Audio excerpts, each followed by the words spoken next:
All those in favor state aye. Aye. Any opposed? Old business. First thing of old business is a resume our consideration of land use file 2022-02 mixed use development on North Shore. So the public hearing is now open at 7:02 p.m. I'd like to follow tonight is as follows. We'll start with staff report, questions from the planning commission, applicant presentation, public testimony, general public comments, applicant rebuttal. Does any commission member wish to disqualify him or herself for any personal or financial interest in this matter before us tonight? Hearing none, does any commission member wish to report any significant ex parte or pre-hearing contacts? Hearing none, does any member of the audience? Does any member of the audience wish to challenge the right of any commissioner to hear this matter? Hearing none, is there any member of the audience who wishes to question the jurisdiction of this body to act on behalf of the city council in this matter? Hearing none, Oregon land use laws require that all issues be raised. The issues are to be appealed. Failure to raise the issues at this hearing may invalidate their further appeal. Will the staff please present the report?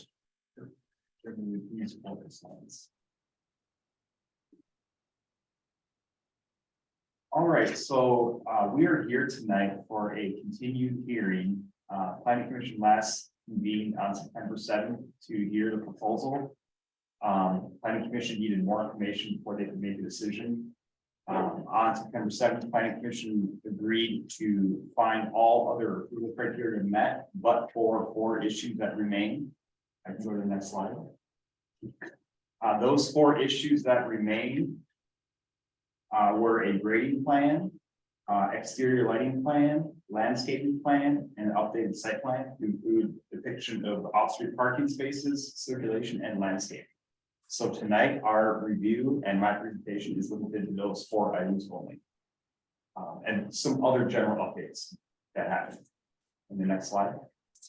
So those general updates. So I did speak with the applicant's architect over the past month. A few things have changed. They're not significant. The off-street parking spaces have been reduced by 2 from 22 down to 2. Existing trees along North Shore Drive will be impacted and they are proposed to be removed.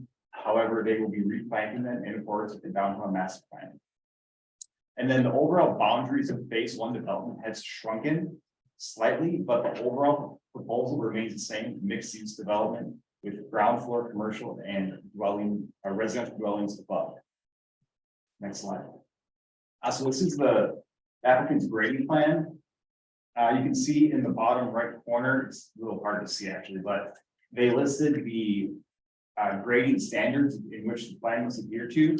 By doing that, they do establish that feasibility to meet that finding that it can be delegated. The final plan can be delegated to the city administrator or the city engineer. What you'll see here is the proposed asphalt in the rear that will house the parking, the pedestrian connection point from North Shore to the ground floor, and then the half street improvements along North Pioneer, the sidewalk, curb, gutter, and the on-street parking. Next slide. This is the landscaping and exterior lighting plan. Again, they have listed the standards in which the plan is adhered to in the upper left-hand column. Those are directly from the code. So what this establishes that feasibility that we're looking for. So what this allows the planning commission to do is to delegate that final plan to the city administrator or their designee for final approval. And next slide, please. And the next slide. The next slide shows the general parking and circulation. As you can see, they show more than what's proposed for phase 1, but we're just dealing with phase 1 at this time. So phase 1 involves that proposed building, about 3,600 square feet. The 10 off-street parking spaces and the landscaping improvements and the half-street improvements along North Pioneer. Next slide. And the one additional issue, the properties to the rear are residential, so we'll want to provide appropriate mitigation in terms of screening and noise. The applicant is going to turn the fence that's there into at least 75% opacity by using these chain link diagonal privacy screens, slats. That's how they will provide that screen between the mixed use development and the existing residential properties to the rear. And next slide. So I do recommend approval with conditions and the findings as noted in the staff report. The planning commission may also pass a motion to not deny the proposal based on failure to meet one or more criteria, or they may continue the hearing again. Next slide. These are the conditions of approval. I'm going to read them off. So condition 1 is the requirement for the urban street improvements along the frontage of North Pioneer to include a 6-foot sidewalk, 4-foot planting strip, 8-foot parallel parking stall, and street trees. Condition 2 is the final site plan detailing all exterior lighting. Condition 3 is for the engineered plans showing the construction of the water and sewer lines. Condition 4 is the applicant, prior to the issue of building permits, shall submit the FEC fire suppression system plans detailed enough to show the location and specifications of the fire suppression system. Condition 5 is related to street trees placed at regular intervals, approximately 25 feet in space between the curb and the gutter. Condition 6, and I'm abbreviating these just slightly, just getting that what it's intended to condition here. 6 is to show that pedestrian sidewalk connection from North Shore to the ground floor commercial businesses in phase 1. 7 is that final stormwater drainage plan. 8 is the final grading plan. 9 is the final landscaping plan. 9 is a general requirement that applies to all landscaping in Lowell, is that all required landscape areas shall be clear of unwanted vegetation and weeds at least once a year prior to July. Dead landscape plantings must be replaced by April of the following year. Condition 10 is the landscaping plan. Condition 11 gets at the one I just spoke about, the 75% opacity along the rear. Condition 12 is detailing their recycling enclosure will be screened from public view and landscape. Condition 13, I think maybe a repeat. It's for the exterior lighting plan again. And if it is repeat, it's fine. The applicant can be both of them, like doing one action.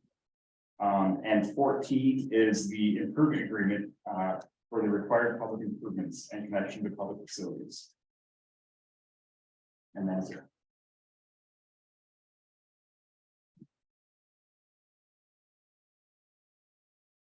Are there any questions from the commission? Yeah, I have a long time ago, I was in the trucking business, and I know that this property had a lot of old buses on it that leaked a lot of oil, and I wanted to know if there had been a report of contamination or not contamination on that property. There is nothing in the record that indicates either contamination. I wonder, first of all, I'm happy that it's going to happen. Mm-hmm. And so I'm not, this is something we absolutely need, but I hate to see it built on contaminated soil. And I wonder if there could be a stipulation to check that soil out and see if it is contaminated. Well, the planning commission would have to find the criteria in the code that would allow the applicant, or that would trigger the applicant. That's not an approval criteria for site plan review. The applicant did do a geotech study years ago on that site. It's not in the record, I believe, but they could possibly speak to that. Did they check it for contamination? The geotech generally checks, it does check the soil and the stability of the soil. I don't know if it checks for contamination. So hopefully it's okay. So that You may want to hang on to the question that applicant maybe speaks to that. But that information is not in the record. But it's also not necessarily approved criteria. It's not within our code. They were either Well, makes it part of the approval criteria. It doesn't say shall check the soils contamination. Any other questions for Henry? Okay, Jerry, looking to add anything tonight or somebody else to represent you?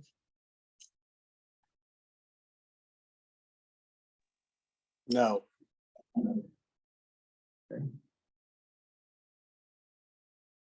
Or does the commission have any other questions? So we sent this back for, I'm sorry, can I go ahead? We sent this back for the criteria that was to be taken care of and addressed. Was anything other than the parking addressed? You just, yeah. Oh, yeah, the grading Yeah, the grading and and, landscaping sorry, and the I'm asking, lighting. was not released and asked.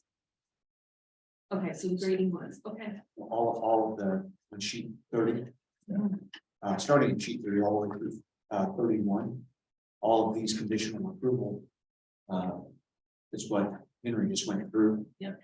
That Jerry has submitted, And correct? Henry? Correct. And like I said,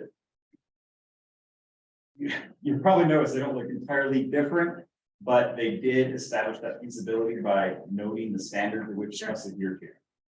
Okay, So that was kind of.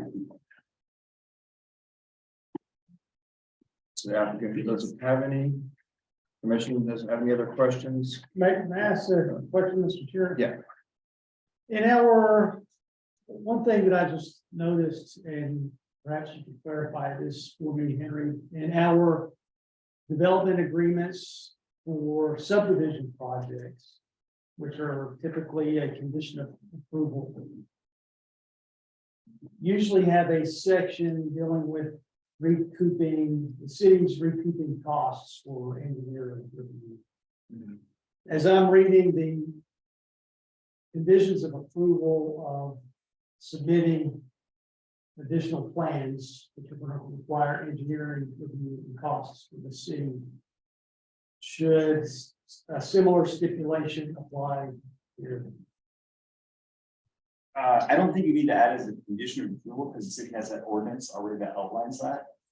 And that kind of gets at that improvement agreement that can also be tucked in there, that stipulating that. So those technical reviews by the city engineer and other technical folks, that can be tucked in the improvement agreement. Could the, and say that again about the improvement agreement? The stipulation that they recoup the cost can be included in the improvement agreement. The city approved the cost. Where is the improvement agreement? Oh, it's the last one, it's 14. And that's one that we have to give And that one, by passing it. We're also delegating city administrator to be the one to, or city engineer to take on the rest of that.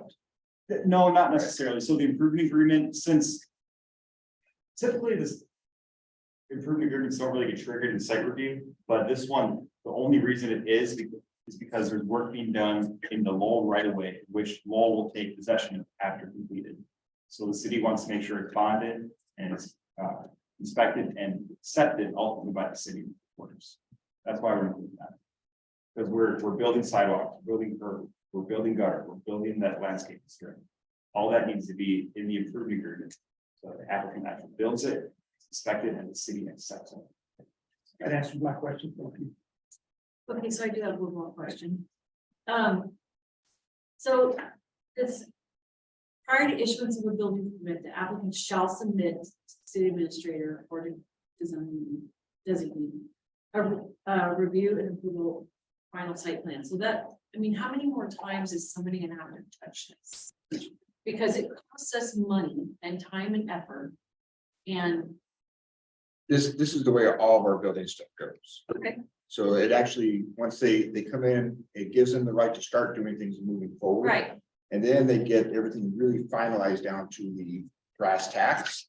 And they say, okay, here it is. Yes. So that is a common process through all of our buildings. okay, I just wanted to make sure because the whole idea for sending this back to the applicant was that it came back complete, because I don't, For I us. personally, For yes, us, yes. personally don't want to see somebody having to chase after the applicant, like, wait, I need this, we need this, we need Yeah. this. That's why a lot of them have the criteria that in order to get the permits to build, these things have to be presented. So, and that's the way all of our things are. So every time we look at one of these, it's same thing. We're just looking at, can they build it? Yes. And then everything else goes to the process with the city. So the city says, okay, in order to give you permits, I need this, this, this, and this. And Okay, that is just part of the process that they go through. all But right, it allows them to start sinking money into it, because if we say no, then they don't want to sink money into building all those finals. I get that part. I just wanted to make sure that we had it. Yeah. Okay. It is all in there. Sure. Well, Jeremy, I should retract it. If you feel more comfortable adding a condition that just explicitly outlining that the engineering review costs shall be passed on to the applicant, that's something that you can propose to planning. I would propose that to the planning commission. As condition number 15. Which is not new. The city does that for any development. Any other questions? So 15.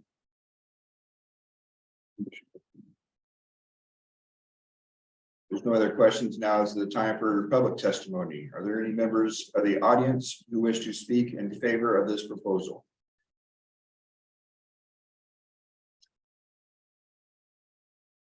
Hearing none, are there any members of the audience who wish to speak against the proposal?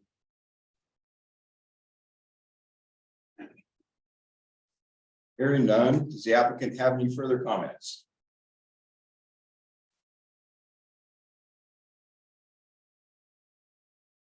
Okay, hearing none, the public hearing is now closed at 7:18. I'll be looking to the commission for discussion and decision.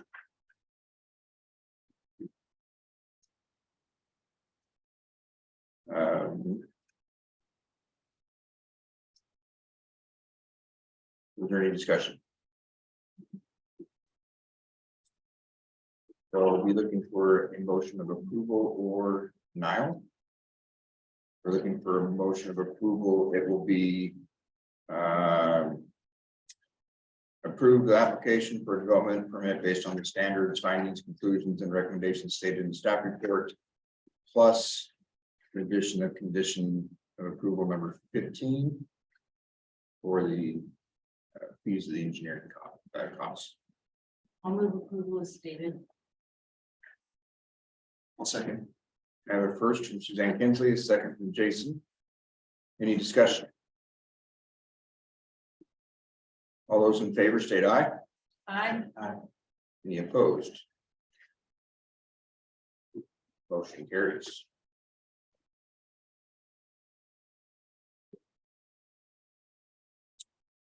Back up top of my Did a good screen. job on it.